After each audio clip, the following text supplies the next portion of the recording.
ዮናስ የሚኖረው ከአባቱ ጋር ነው። አባት ድንጋይ እየፈለጡ ባሬል ላይ የተሸከሙ የተለያዩ ስራዎችን እየሰሩ ነው ዮናስን ያሳደጉት። ዮናስ ሲያዩት የሀብታም ልጅ ነው የሚመስለው። ጓደኞችም የሀብታም ልጆች ናቸው። አባት የሚፈልገውን ነገር ሁሉ ነው የሚያደርጉለት። እሳቸው ግን እጅግ በጣም ተጎሳቅለው ነበር። ድንጋይ ፈልጠው ባሬላ ተሸክመው እቤት ገብተው ድጋሚ ለዮናስና ለእሳቸው የሚሆን ምግብ ራሳቸው ናቸው የሚያበስሉት። የዮናስ እናት ከሞተች ቆይታለች። ዮናስም በቅጡ አያውቃትም። አባቱ በሚነግሩት ነው እናቱን የሚያውቀው። አባቱ እጅግ በጣም ጠንካራ ሰው ናቸው። የልጃቸውን ህልም ብቻ የሚናፍቁ ራሳቸውን ትተው ለልጃቸው የሚኖሩ ብርቱ አባት ናቸው። ዮናስ ድልቅቅ ብሎ ልክ እንደ ሀብታም ልጅ ከሀብታሞች ጓደኞቹ ጋር ነው የሚውለው። ዮናስም ጥሩ ውጤት አምጥቶ ዩኒቨርሲቲ ይገባል። ዩኒቨርሲቲም በጥሩ ውጤት ሊመረቅ ምርቃቱ ደረሰ። የዚህን ጊዜ ዮናስ አባቱን ይደውልና እንዳትመጣ ይለዋል። አባትም ለምን ይለዋል። ዮናስ በቃ እንዳትመጣ አታስፈልግም፣ እኔ ጨርሼ ፕሮግራሙን እመጣለሁ ብሎ ይደውልለታል። አባት ልብሳቸው ከተቀየረ ዘመናት አልፎታል። የለበሱት ጫማ ከፊት ለፊቱ ተቀዷል፣ በሽቦም ታስሯል። ዮናስ እንግዲህ በዚህ ነገር ስላፈረ ነው አባቱ ምርቃቱ ላይ እንዳይገኙ ያደረገው። አባት ግን ያችን ነጠላቸውን አጥበው የተቀደደ ጫማቸውን አጽድተው በሩቅ ሆነው ልጃቸውን መመልከት ፈለጉ። እጅግ በጣም ጓጉተው ስለነበር መሄድ ስለፈለጉ ያላቸውን ልብስ አጣጥበው ቀዳዳ ጫማቸውን ለብሰው ልጃቸውን እንዳያያቸው ተደብቀው በእንባ ልጃቸውን አስመረቁ። አባት እጅግ በጣም ደስ እያላቸው እሱም በመውለዳቸው እዚህ ጋር በመድረሱ እጅግ እየተደሰቱ ፈጣሪያቸውን እያመሰገኑ ወደ ቤት ተመለሱ። ዮናስ አይቷቸው ነበር አባትን፣ ግን ከሀብታም ጓደኞቹ ጋር ስለነበረ አውቆ እንዳላየ ሆኖ አልፏቸዋል። እቤት መጥተው እንደተቀመጡ ለምንድን ነው አባዬ የመጣው ብለው ይጠይቁታል። እሳቸውም አይ ልጄ ብጓጓ ነው፣ እንዳያዩኝ እኮ በሩቅ ቆሜ ነው ያየው ልጄ፣ አዩኝ እንዴ ብለው አባት ልጅን ይጠይቁታል። ዮናስም አትምጣ ብዬ ነበር፣ መምጣት አልነበረብህም ብሎ ለአባቱ ይመልሳል። አባት አንገታቸውን ደፍተው ምንም ምላሽ ሳይሰጡ ዝም ይላሉ። ዮናስም ጥሩ ውጤት ስለነበረው በአንድ ትልቅ መስሪያ ቤት ከተማ ላይ ስራ ይቀጠራል። ስራ ተቀጥሮ ጥሩ ደረጃ ላይ ይደርሳል። አባት ያንኑ ድንጋይ መፍለጣቸውን ቀጥለዋል። ዮናስ ስራ ይዞ 2 ወር 3 ወር ነው። አባቱን ግን ዞሮ ሊጠይቅ አልፈለገም። አባት አንዳንዴ ቢደውልም ስራ ላይ ነኝ እያለ ዮናስ ስልኩን ይዘጋዋል። አባት ሁልጊዜ ጸሎት ያደርጋሉ። ልጄን ጠብቅልኝ እያሉ ለፈጣሪ ይጸልያሉ። አባት አንድም ቀን በልጃቸው አዝነው አያውቁም። ስለሚያፍርባቸውም ብዙም አልገረማቸውም። ሁልጊዜም ጸሎት ነው የሚያደርጉት ሰላም እንዲሆንላቸው። ቢመቸው አንድ ቀን መጥቶ እንዳያቸው ለፈጣሪያቸው ብቻ ይነግሩታል። በዚህ መሃል አባት በጠና ይታመማሉ። ዮናስም ቢደወልለት ስብሰባ ላይ ነኝ፣ አሁን ስወጣ ደውላለሁ ይልና ስልኩን ይዘጋዋል። ሲወጣም ዮናስ አልደወለም። አባት ህመማቸው ይጠናባቸውና ህይወታቸው ያልፋል። ዮናስም ይደወልለትና አባትህ አርፈዋል ይባላል።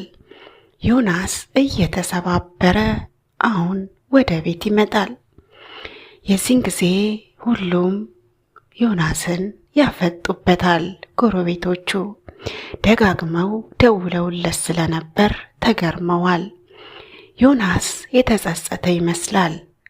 እቤት ሲገባ አባቱን ማጣቱ አሳዝኖታል። ግን ደግሞ ረፍዷል። ከቀብር በኋላ ዮናስ ትንሽዬ ሳጥን ሁልጊዜ አባቱ የሚጠቀምባት ነበረች። ሳጥኗን ሲከፍት ያችን ጫማ፣ ቀዳዳዋን ጫማ ያገኛታል። ብድግ አርጎ ሲያነሳት ቀዳዳ ጫማዋ ውስጥ ወረቀት አለች። ወረቀቷን ሲከፍታት እንደዚህ ይላል፣ ልጄ እኔ ባንተ በጣም ደስተኛ ነኝ። ስላፈርክብኝም ምንም ቅር የሚለኝ ነገር የለም። ልጄ እኔ ጫማ ያለማድረጌ አንተ ጫማ አድርገህልኝ እንድትሄድ ነው። እኔ የተቀደደ ልብስ መልበሴ አንተ ከሰዎች እኩል፣ ከልጆቹ እኩል፣ ከጓደኞቹ እኩል እንድትሆንልኝ ነው። ልጄ ይቅርታ አርግልኝ። ስላሳፈርኩ እጅግ በጣም ይቅርታ ጠይቃለሁ።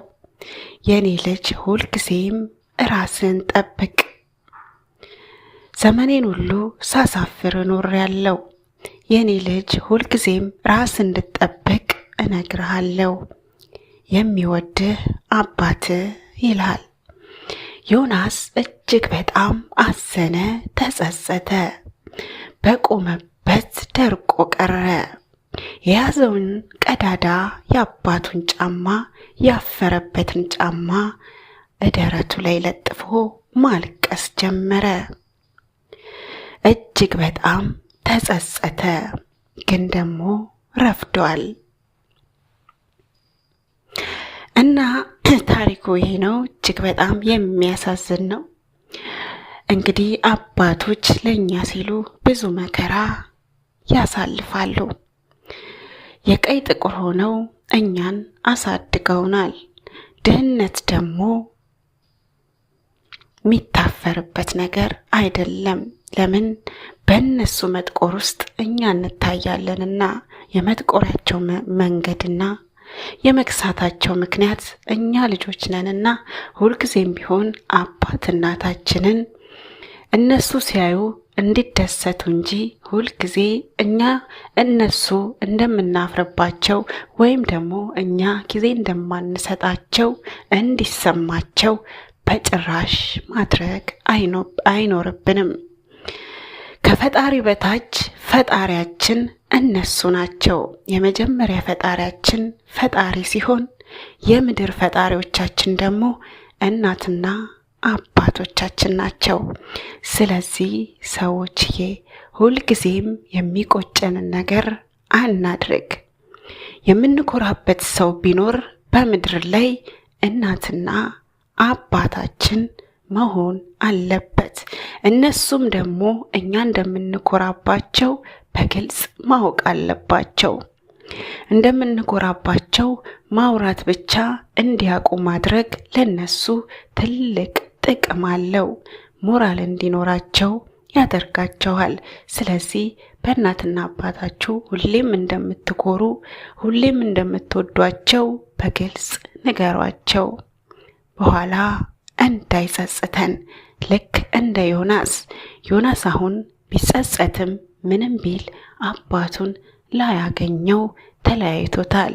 ስለዚህ ሳይረፍድብን ዛሬውኑ የራስ የምትሉትን ሰው የራሳችሁ እንደሆነና እንደምትወዱትና እንደምትኮሩባቸው ንገሯቸው። ይህ ቀላል ነው። ለእናንተ ቀላል ቢሆንም ለምትሰጡት ሰው ግን ይህንን ነገር ለነሱ ከባድ ነው። ሕይወታቸውን ሊያለመልም የሚችል አንዲት ቃል መናገር ትችላላችሁ። ለእናትና ለአባቶቻችን ረጅም ዕድሜ እየተመኘው የዛሬ ታሪኬ እዚህ ጋር ያበቃል። ሁልጊዜም እናት አባቶቻችሁን ጊዜ ስጧቸው። እንደምትወዷቸውና ከምንም በላይ እንደምትኮሩባቸው ንገሯቸው፣ የኔ መልእክት ነው። ስላዳመጣችሁኝ ከልብ አመሰግናለሁ። ቀጣይ በሌላ ታሪክ እስከምንገናኝ ሰላም ሁኑ።